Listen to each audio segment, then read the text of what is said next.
जय हिंद। बिहार में डोमिसाइल नीति को लेकर अब आर पार की लड़ाई छिन गई है। डोमिसाइल लागू होना चाहिए या नहीं, इसके लिए आप अन्य राज्यों की पहले स्थिति को समझिए, उसके बाद बिहार में डोमिसाइल की बात करेंगे।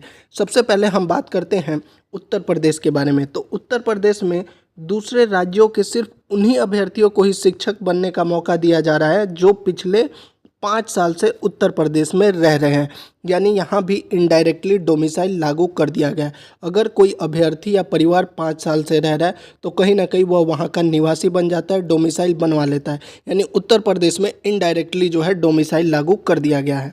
मध्य प्रदेश की बात करें तो मध्य प्रदेश के चीफ मिनिस्टर ने खुद ही कहा है कि वहाँ पे जो सरकारी नौकरियाँ हैं जो मध्य प्रदेश की हैं उसमें सिर्फ राज्य के अभ्यर्थियों के लिए जो 100% आरक्षण दिया जाएगा। यानी मध्य प्रदेश में भी सभी राज्यों के अभ्यर्थियों के लिए नौकरी नहीं है, सिर्फ जो है मध्य प्रदेश के लोगों के लिए ही है। यानी वहाँ भी डोमिसाइल लागू है। असम के मुख्यमंत्री ने तो अभी 10 दिन पहले खुलेआम घोषणा की थी कि असम राज्य में अगर आपको सरकारी नौकरी करनी है तो आपका जन्म जो है वह असम में ही होना चाहिए। यानी असम में भी इनडायरेक्टली डोमिसाइल लागू है। बंगाल में अगर आपको सरकारी नौकरी चाहिए तो आपको बंगाली भाषा का होना अनिवार्य है। अब यह बताइए दूसरे राज्य का कौन सा अभ्यर्थी जो है बंगाली भाषा पढ़ता है। यानी यहाँ भी जो है चालाकी से डोमिसाइल को लागू कर दिया गया है और बंगाली भाषा आना मतलब बंगाल के लोगों के लिए ही वहाँ पर सरकारी नौकरी है। वहीं गुजरात, मेघालय, अरुणाचल प्रदेश जैसे राज्यों में ग्रुप सी की जितनी भी भर्तियां हैं वहाँ पे सिर्फ अस्थाई निवासी के जो अभ्यर्थी हैं वही आवेदन कर सकते हैं। यहाँ पे डायरेक्टली जो है डोमिसाइल लागू किया गया है। झारखंड के मुख्यमंत्री ने कल ही बयान दिया है कि बाहरी राज्य के जो 10 से 15% सरकारी नौकरी कर रहे हैं उनको भी अब जीरो कर दिया जाएगा और सभी सरकारी नौकरी जो है वो झारखंड के लोगों के लिए आरक्षित कर दिया जाएगा। यानी झारखंड में भी डोमिसाइल लागू 100% कर दिया जाएगा। तो अब सवाल ये उठता है जब आसपास के जितने भी राज्य हैं वहाँ पर डोमिसाइल लागू कर दिया गया है तो फिर बिहार में क्यों नहीं। अब आप देख लीजिए ये TRE 2 का है।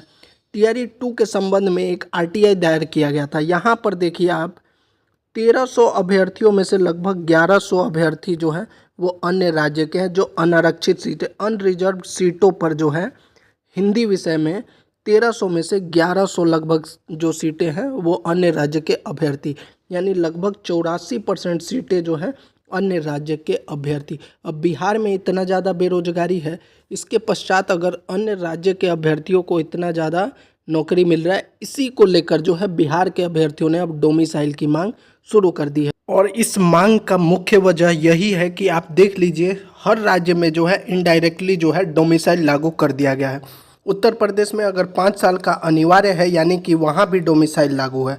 अगर डोमिसाइल बिहार में नहीं तो उसको भी हटना चाहिए। मध्य प्रदेश में क्लियरली कहा जा रहा है कि हम अन्य राज्य के अभ्यर्थियों को नहीं, सिर्फ मध्य प्रदेश के लोगों को नौकरी देंगे। बंगाल में कहा जा रहा है कि बंगाली भाषा का होना अनिवार्य है, यानी वहाँ भी जो है डोमिसाइल लागू है। तो हर राज्य में अगर डोमिसाइल लागू है तो बिहार में भी इसीलिए डोमिसाइल की मांग की जा रही है। और आज जो आंदोलन की बात कही गई है, 9 तारीख को आंदोलन होगा, आज ट्विटर पर अभियान चलाया गया, उसमें इसी बात को लेकर जिक्र किया गया कि जब आसपास के राज्यों में डोमिसाइल लागू कर दिया गया है इनडायरेक्टली, तो बिहार में भी ऐसा अधिकतम जॉब जो है वो बिहार के लोगों को क्यों नहीं मिल रहा है। तो इस पर आपका क्या विचार है आप कमेंट बॉक्स में ज़रूर बताइएगा। साथ ही अगर आपका कोई प्रश्न है तो आप कमेंट बॉक्स में पूछ सकते हैं। जय हिंद।